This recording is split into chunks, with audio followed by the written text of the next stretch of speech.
حضرت ابو ذر رضی اللہ تعالی عنہ. حضرت ابو ذر نبی کریم صلی الله علیه وسلم وی چې کله د پیغمبره چرچا او شهرت شروع شو ما ورو لګه چرور تلار شه په مکه کې مال خبر راوړل چې دا خبره څنګه ده. رور مې راغی مکې ته واپس راغی. ابو ذر وی چې څنګه راغی بنو غفار یو قوم دی د هغې سره تعلق ده شام ته چې به قافلې تېره دي په کلي خوا بتلې وی چې رور مې راغی ما ته وی چې رورې خبره درسته ده یو هلک د پیغمبرۍ دعوه کړې ده او څوک یې مخالف دی او څوک یې ملګري دي خو مکه کې دشمن ډېر زیات دی او دا کلمه وی خلکو ته وی چې الله یو منې زه د خدای رسول یم بس او دقه مې واورېده وی رورې خبره دې څه ډېره مضبوط راونړه داسې خبره دې راونړه چې زما د زړه تشفي پې حاصله شي او زما زړه پې مطمئن شي په خپله ځم. یو بتکې و د اوبو مې ځان سره واغېسته او یو ګوړې مې غاړې ته واچو پکې مې خوراک سامان واغېست مکې ته رالم چې رالم چې اندازه مې واغېسته خلک یې ډېر دشمنان و مخالف وو یارېدم غږ مې نه کو. بیت الله سره کېناستم خلک به حج عمرې له راتلل که نه د مسافرو به خدمت چا کو د حضور پاک د قوم خلکو بنو هاشم. وی ماښام و ډډه مې والې و دی کې حضرت علي راغی وی ما ته وی مسافر مې او ډوډۍ دې خوړلې ده نه راځه ما پسې علي مخکې زه ورپسې م کور ته یې بوتلم روټۍ را باندې وخوړه شپې را باندې وکړه خو نه ده څه ووې نه ما څه ووې ما یارېدم مې هسې نه دا هم د دې پیغمبر په دشمنانو کې څوک یا په دا کور کې را باندې را کښېنه دي غږ مې ونه کړ وصال له بیا رالمه بیت الله سره ناست یم او مې چې درکړه داسې چا د خولې نه مې واورېدل یا مې چېرته په تېر کې ولید هسې نه چاته ووایم چې دا څوک دی خو چې ختم راغلی ولا جنجال جوړ نه شي. وی بیا ماښام علي راغی وی ما ته یې وی چې میلمه لکه چې مقصد ته لا نه رسېدلې مې نه وی راځه راپسې بیا لاړم بیا را باندې روټۍ خوړه شپه مې وکړه وی سهار له بیا د بیت الله خوا کې ناست یم یاره که پته ولګېده. وی بیا علي راغی ماښام شو وی میلمه بیا پاتې شپې ته مې او وی راځه راپسې وی لاړمه وی روټۍ را باندې راته کېښوده وی ما ته وی میلمه ستا خو نن درېیمه ورځ ده څنګه حال کې راغلی وی مې چې یو خبر راته کوم خو چا تال نه وی دومره یاره پړه پرته نه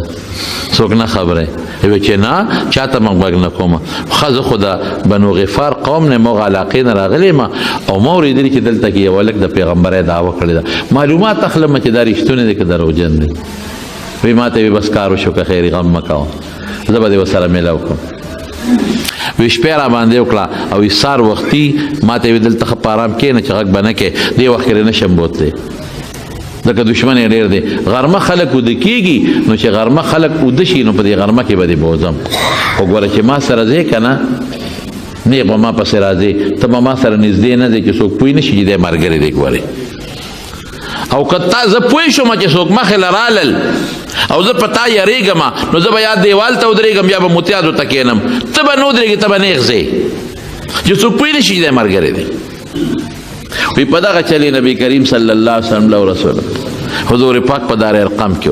وی ما ورته چې دغسې مې اورېدلي ورور مې راولېږه هغه اطلاع رو رسوله خو داسې زړه اطمینان مې حاصل نه شو وایه څه د دین دی او څه د مذهب رسول الله مبارک و مقه یو ټکې دی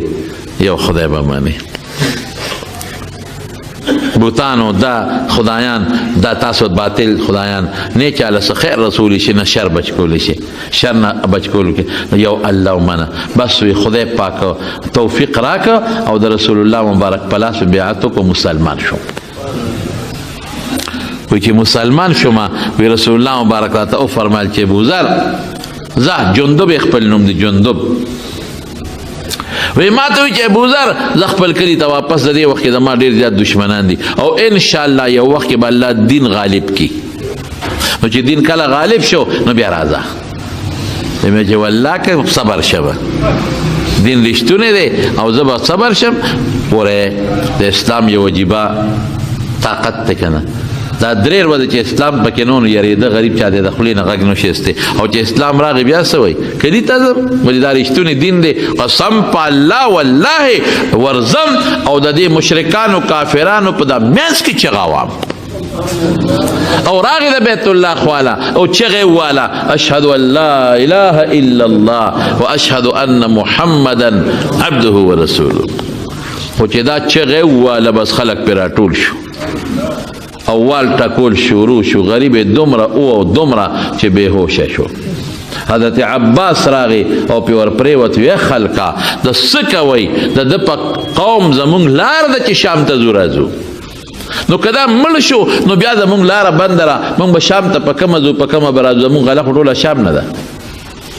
مونږ غنم اوربش ټول هغه ځای نه راوړو نو دا سړی وجه ځان له کار ګوره نو خلکو د عباس د خلکو نه خلاص کړم ویږي لږ مې طبیعت برابر شو ودرېدم وی بیا مې چغه کړه اشهد ان لا اله الا الله واشهد ان محمدا عبده ورسوله وی بیا خلک را باندې راغون شو وی بیا ویني کړم بیا ته عباس خلاص کړم وی چې لږ مې طبیعت بیا ټیک شو وی بیا مې چغه واله ایمانی جذبه چې چاکی هغه چپ نه پاتې کیږي ایمان نشته نو پټ غریب درې ورځې غاګ نه کوي ایمان راغی بس ایمانی قوت او ایمانی جذبه دا پټ نشي پاتې کېږي دا اوچته زور کوي وی پدریم ځل مې بیا आवाज وکړ وی بیا خلک رالل او راګیرې کلمه وی بیا ته عباس صاحب کې ظالمانو ګورې کمر شو په کمه بده وی عباس اخلاص کما رالم نبی کریم صلی الله علیه وسلم ته ډېر راته وجلل ټول وجود مې د وینو شوړ پوړ دی ډک دی ماته ابو ذر زما ومنه خیر دی تا خپل حق ادا کړه لږ صبر کوه زه خپل کلي ته اسلام به یو وخت غالب کې بیا راځه هغه ابو ذر نه خدای څوک جوړ کړل اوهو ابو ذر د رسول الله صلی الله ټول صفتونه په صحابو کې خواره پراته دي د سخا صفت په عثمان کې پروت دی د زور او د طاقت صفت په عمر کې پروت دی د قضا او د فیصلو صفت په حضرت علی کې پروت دی او د دنیا نه د رغبت چې دنیا سره مینه نشتا محبت نشتا غ صفت په حضرت ابوبکر کې پروت ابو ذر کې پروت دی ابو ذر بس مال دولت جمع ګناه ګڼله په دې صفتو او د پیغمبر علیه السلام نه کوم حدیثونه چې اوریدلي بس ابه خلکو ته وي خو که چا به خپل جامه چولې دی ورغه او بوډا سپینګری و په مدینه کې به اوسېده ابه وټه ساو هی د خدای نه یک بخته دا جامې دی نه وی چولې دي دونه ژوند شتا په دې خو پینځه جوړې کې دي غریبانو له به ورکړې وکړه چا با خشته کور جوړ کړو دی به دروازه به وته واله روبن دا دې څه جوړ کړی دي دا مې کور جوړ کا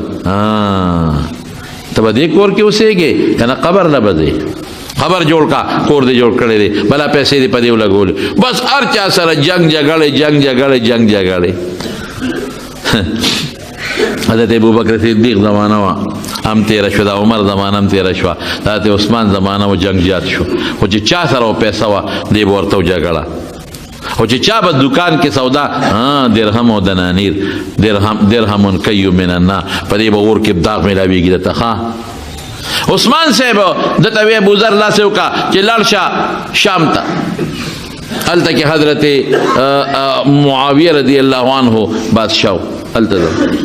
الته معاویه صاحب له شام ته ولېګو وی ابو ذر بوډا سپینګری د رسول الله مبارک ته لومبي زمانه صحابي دي لکه خیال ساته مدینه کې پټولې جګړې شروع دي غږ وته شو کول التم دغه جګړې به کو چا جامه بخ کولې وا په کونټه ټاس کچا سره به پیسې وي په کونټه ټاس کچا سره به اسوخ کوله په کونټه ټاس کچا سره به قیمتي و خو یا د خدای نه یک وخت به خلاص کېدل غریب ولا به ورکړ حضرت معاویه رضی الله عنه عثمان سے ابتخاتو لګوي بابا جی نه اخلاص کا مشر د سپینګری د حضور پاک خاص مرګري مونږ څه نه شو ویلې روزانه جګړې دي عثمان سے وته راځه مدینه ته راغی نو ربزه وته وی ربزه هغه ته ولېګا د قسم او د مدینه منورې تقریبا په میاس کې مالی دلل نو الته ولګوي الته دې راشه بس دا دې کې دې راشه چې څوک بګینی دغه ته روزانه جګړې کې نو بس حکم کنه خلک په جامو سپی دا قیمتي باندې خدای نه خوشاله یو جام بچي خوشاله یو بلډینګونه دی او جامې دی او دا یا خدای پاک رب دې تعالی ولته په خاورو کې پروت دی بیبي وسره او نا جوړ شو غریب بیبي وته ګوره چې دا چا نه مني زمونږ نه مني دا د حل دی دلته کتره ته مړ شوې نو دا سنبالای به څوک بیمار شوی اوس راته زه دې څوک کم مړ شو کفن به څوک درکوي جنازه به دې څوک کوي خخی به دې را سره څوک یې ابوذره ټول خلک درته لګیا چې دا خبرې مه کوه مه کوه او تو مغسې لګې وی ښځې زما خبره واوره ما د رسول الله صلی الله علیه وسلم نه اورېدلي دي چې ابوذره چې کله د اسلام راوړه نو یوازې وي چې هجرت کې یوازې به کې او یوازې مې وکړه او چې مرې نو یوازې به څوک به راسره نه او قبر به دې په داسې ځای کې چې یوازې به بل څوک به درسره نه او چې قیامت پر ورځ پاسې او جنت ته ځې نو هم یوازې به روانې ما ته رسول الله مبارک دا وصیت کړی او دنیا کې به هم یوازې ملګري به دې نه خو چې زه مړ شم که نه په خاورو غریب پروت دی په خاورو نه بستره شته نه کوټه شته اونې سوري ته پروت دی او بیبي ورسره د خدمت کوي چې کله زه مړ شم دې لارې ته به وځې یو قافله به را روانوي او आवाज به ولا ورکې چې ای قافلې راشه یو مسافر مړ دی مهرباني وکړې را سره سنبال کې او را سره ښخ کې نو بیا ته د مدینې ته بیبي وایي چې دا خبرې مې واورېدې ډېر مې زړه دک ورغی چې خدایه دومره لوی سړی دومره لوی صحابي خو دا حالت چا ولا پیغور هم ورکړه وی ته دلته راورسولې وی دا خو لازې دلته راورسولم وی قسم دی چې څه حکم کوي زه به منم امیر المؤمنین دی بادشاه دی د پیغمبر مبارک خلیفه دی دی کې صوته د غریب په خاورو د پاسه د خاورو په بالخ او د خاورو د پاسه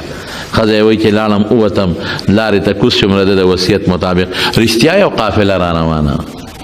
قافلې له مې اواز ورکړه هیرونو یو مسافر دلته راته مړ شو د خدای په خاطر راشه او دا را سره سنبال کې کفن دفن او جنازه وکړي هغې وی ښه خورې مسافر دی هېڅوک نشته نه مسلمان هله چې ورشو قافلې والا زر رالل چې وی کتل اوهو دا خو ابوذر دی